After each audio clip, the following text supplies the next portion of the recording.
Muy buenas. Para empezar esta maravillosa lección sobre el siglo de oro de las letras castellanas y su contexto histórico, sería interesante plantear una serie de cuestiones. La primera, esto no es una clase de historia. Segundo, todo esto no está en su libro de texto. Lo siento. Bien, a lo largo de esta exposición voy a evitar en la medida de lo posible leer el PowerPoint. Puede que en algún momento me ponga a divagar. Bien, se aguanta. También es posible que se pierdan. Pues no se preocupen, le dan al pause y vuelven. Por lo demás, no hace falta que tomen apuntes de lo que estoy diciendo. Todo esto lo podrán encontrar en un PDF que voy a colgar en el aula virtual. Por cierto, lo estoy grabando en directo, sin público, eso sí. Así que si en algún momento dado ven que me quedo parado, que intento pensar para acordarme de algo, bueno, atribúyanlo al hecho de que esto es 100% improvisado y que mm, puede ocurrir absolutamente cualquier cosa. Y sin más dilación, empecemos. La literatura castellana del siglo de oro. Bien, una de las preguntas que me planteo yo es la siguiente. ¿Cómo es posible que nuestro siglo de oro, que más o menos se corresponde con el reinado de Felipe II y el reinado de Felipe II y de Felipe IV, es decir, los tres Felipes que hay entre el primero y el quinto, que básicamente es una historia que va de mal en peor. Es una historia de crisis, de decadencia, de constantes derrotas, en la cual la monarquía hispánica, dirigida por los Austrias, también conocidos como los Habsburgo, veían como poco a poco sus dominios, sus territorios eran arrebatados por otras potencias europeas y cómo el coste de sus constantes campañas militares en Europa no hacía más que desgastar, socavar y hundir en la miseria a los reinos peninsulares, en especial el reino de Castilla. Y esto tenía una razón de ser, y es que mientras que el resto de reinos peninsulares, como por ejemplo los que formaban la corona de Aragón, por ejemplo el reino de Valencia, el Principado de Cataluña o el reino de Aragón, eh, preservaban sus fueros y su independencia. Por tanto, no se veían obligados a decir que sí a todas las exigencias del rey. En cambio, el reino de Castilla, después de la crisis de los comuneros, que acabó a principios del siglo XVI, acabó con toda la autonomía de las cortes castellanas, en fin, se veían hacer exactamente lo que el rey quisiera. Dándose la situación de que el sostén de las ambiciones políticas y ¿por qué no?, religiosas de los Habsburgo fueron sufragadas exclusivamente con los recursos castellanos y el oro de América. Bien, todo sea por una gran libre. En fin, normalmente se asocia el reino de Felipe II a la etapa de la máxima expansión de la corona castellana. Perdón, de la corona de los Habsburgo, centralizada en el reino de Castilla. Pues bien, no es solo todo lo que reluce. Podríamos describir el imperio de Felipe II como un gigante con pies de barro. Felipe II tenía que hacer frente a infinidad de compromisos, políticos y militares. Aunque su padre, Carlos I, había dividido su patrimonio entre sus hijos Felipe y Fernando, asignándole a Fernando las posesiones dinásticas en Centro Europa, le había legado a Felipe II un patrimonio un tanto desequilibrado, que incluía, evidentemente, los reinos peninsulares, las Américas, gran parte de Italia y Flandes. Flandes, por si no lo sabían, no es un personaje de Los Simpson. Flandes es lo que equivale a los actuales Países Bajos, es decir, Bélgica, Holanda y Luxemburgo. Bien, junto con algunos enclaves que unían Italia con Flandes, era el patrimonio que heredó Felipe II de su padre. Bien, sin embargo, Felipe II heredó una monarquía en crisis, una situación en la península bastante compleja, con una revuelta en Andalucía, en la que los moriscos, los antiguos, eh, los habitantes del Reino de Granada, que eran musulmanes, estaban en un estado de insurrección permanente. Una insurrección que tuvo que ser sofocada por la fuerza de las armas y que generó un ambiente de hostilidad permanente ya insalvable entre cristianos y musulmanes. No solamente eso. En el Mediterráneo los turcos se expandían constantemente, ponían en peligro el enlace naval, las comunicaciones entre Italia y la península ibérica, y por otra parte era necesario hacer frente a la expansión del protestantismo en Europa. Esta era la verdadera obsesión de Felipe II: frenar la expansión del protestantismo e intentar recatolizar Europa. Bien, hay una serie de acontecimientos que jalonan el reinado de Felipe II. Unos son positivos, otros no. Y yo creo que el balance en general es negativo y que las pérdidas sobrepasan a las ganancias, básicamente porque gran parte de esas ganancias serán efímeras, es decir, serán temporales. En fin,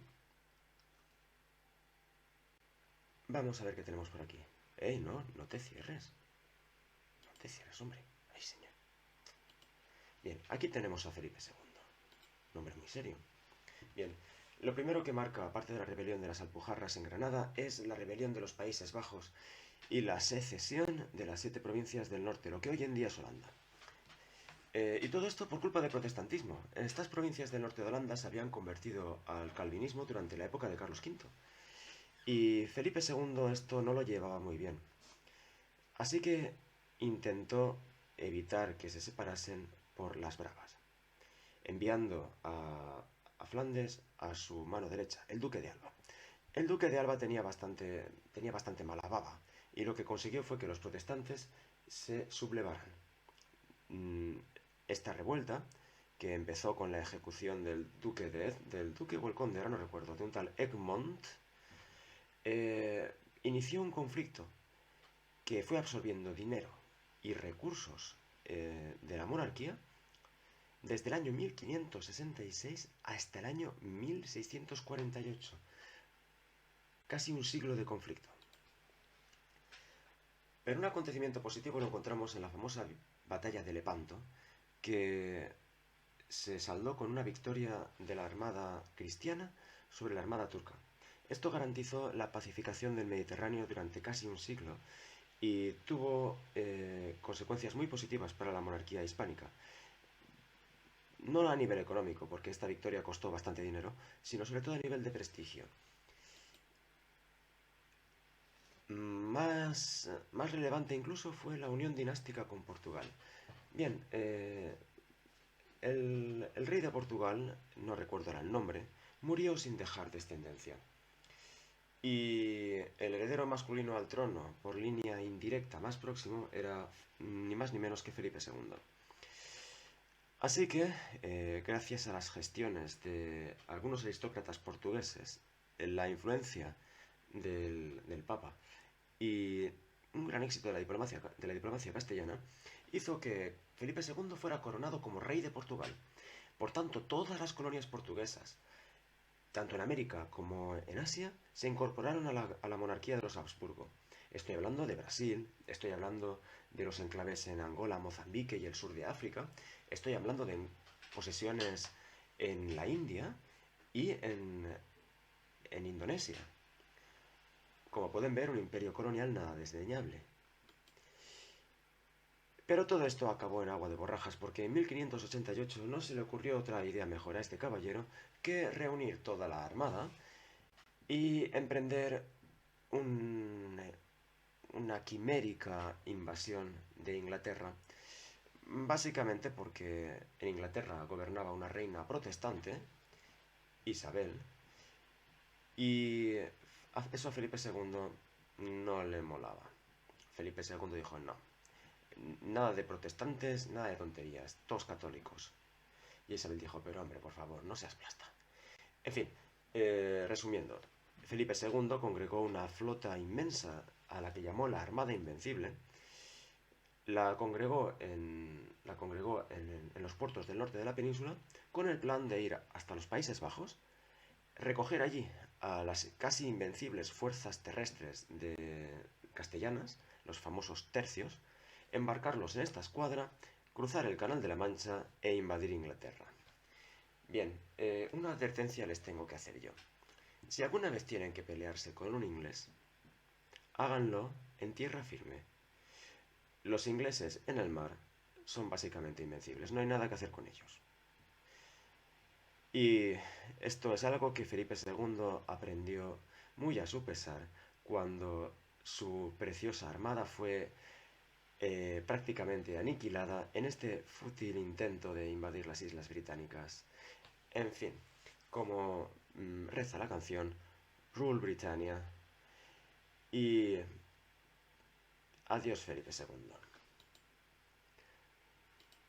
En fin, pero aquí tenemos, porque quiero que tengan en cuenta que este caballero, que por cierto se empeñó en gobernar personalmente el imperio, atendía cada día los asuntos del gobierno, no estaba sentado en palacio viendo Netflix o paseándose por ahí persiguiendo mujeres, como alguno que otro que hemos tenido por aquí, como por ejemplo Felipe IV.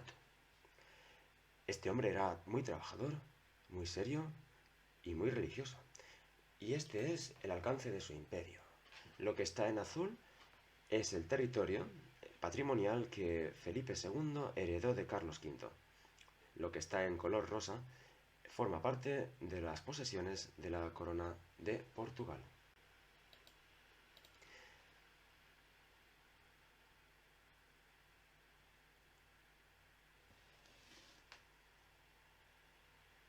Bueno, señores, aplíquense el cuento. A Felipe II hay que mantenerlo contento y feliz. Bueno, y ahora pasamos a Felipe III. Bien, si segundas partes nunca fueron buenas, Felipe III, la verdad es que fue un tío bastante aburrido. Este hombre no gobernó. Este hombre dijo, mira, esto de gobernar implica trabajo. Yo no quiero trabajar. Yo, yo lo que quiero es, no sé, participar en reality shows. Yo quiero salir en la tele. No quiero trabajar. Yo quiero ser famoso. Pero claro, a este hombre no se le daba bien nada. Era bastante inútil. Así que lo que hizo fue hablar con un aristócrata, el famoso Duque de Lerma, y le dijo, Duque de Lerma, tú mandas, haz lo que quieras y a mí no me líes. La elección del duque de Lerma era bastante cuestionable porque no sabría yo decir si este hombre era inteligente o no. Lo que sí que sabemos con toda certeza es que el duque de Lerma era increíblemente corrupto, pero corrupto hasta extremos que eran grotescos. Me atrevería a decir que el duque de Lerma era como, no sé, era como el Bárcenas del siglo XVII. En fin, este hombre lo que tuvo de bueno fue que practicó una política pacifista.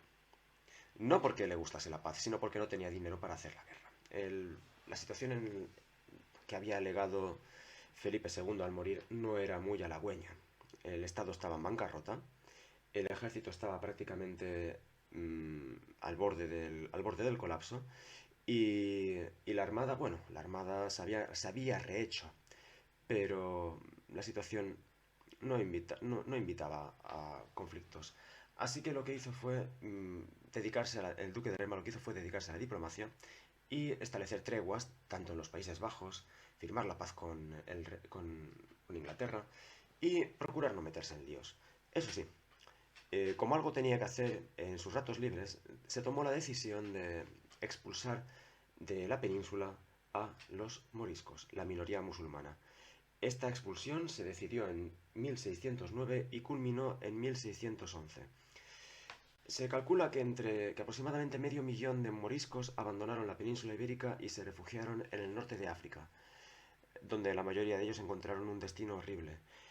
Bien, dejando aparte consideraciones humanitarias, esto fue como pegarse un tiro en el pie, porque los moriscos eran una mano de obra barata pero cualificada que trabajaba en el campo, en los reinos de Valencia y Aragón, y suponía en algunos lugares hasta un 30 o un 40% de la población. Población, ya les digo, agrícola que trabajaba por sueldos irrisorios. La pérdida de esta mano de obra fue catastrófica para el reino de Valencia, que tardó prácticamente un siglo en recuperarse. Bien, ya saben ustedes que Felipe III no era muy brillante y se le castigaba como es debido. No sean como Felipe III.